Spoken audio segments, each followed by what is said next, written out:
Depuis leur départ de Londres, le prince Harry et Meghan Markle ne peuvent plus profiter de la protection des policiers britanniques, une décision que le duc de Sussex n'avait pas du tout appréciée. Malheureusement pour lui, il doit faire face à une nouvelle déception. Voilà une nouvelle épreuve dont il se serait bien passé. Le 16 mai dernier, le prince Harry et Meghan Markle ont affirmé avoir été impliqués dans une course-poursuite avec des paparazzi lors de leur virée à New York. Le duc de Sussex, traumatisé par la mort tragique de sa mère, aurait vécu cet événement avec beaucoup de crainte. Mais la version de la police et de nombreux témoins ne va pas dans leur sens. Et comme une mauvaise nouvelle n'arrive jamais seule, voilà que l'époux de Meghan Markle vient de perdre sa tentative de contestation concernant le refus du gouvernement britannique de payer sa protection et celle de sa femme au Royaume-Uni. En effet, en quittant la famille royale et en s'installant aux États-Unis, le duc de Sussex n'est plus protégé par la police.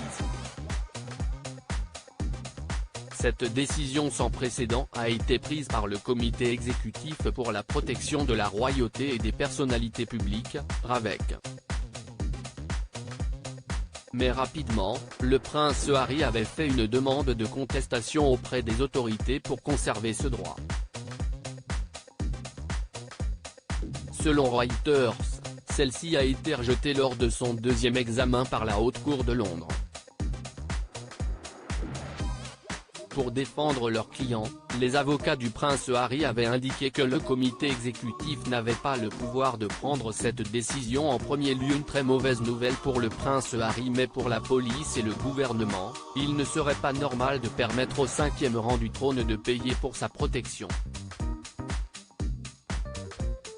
En effet, selon leur dire, cela signifierait que n'importe quelle personne fortunée pourrait ainsi acheter des policiers comme garde du corps privé.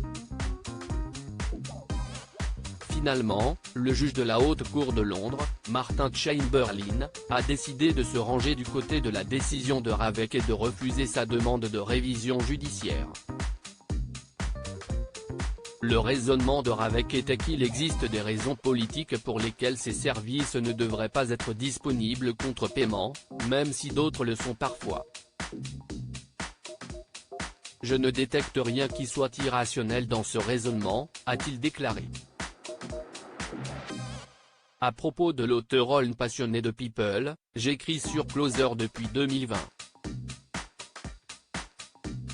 Vos célébrités préférées n'ont plus de secrets pour moi.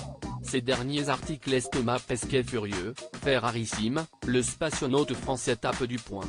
Charlotte Gainsbourg et Yvan Attal, en couple depuis plus de 30 ans, pourquoi ne sont-ils pas mariés?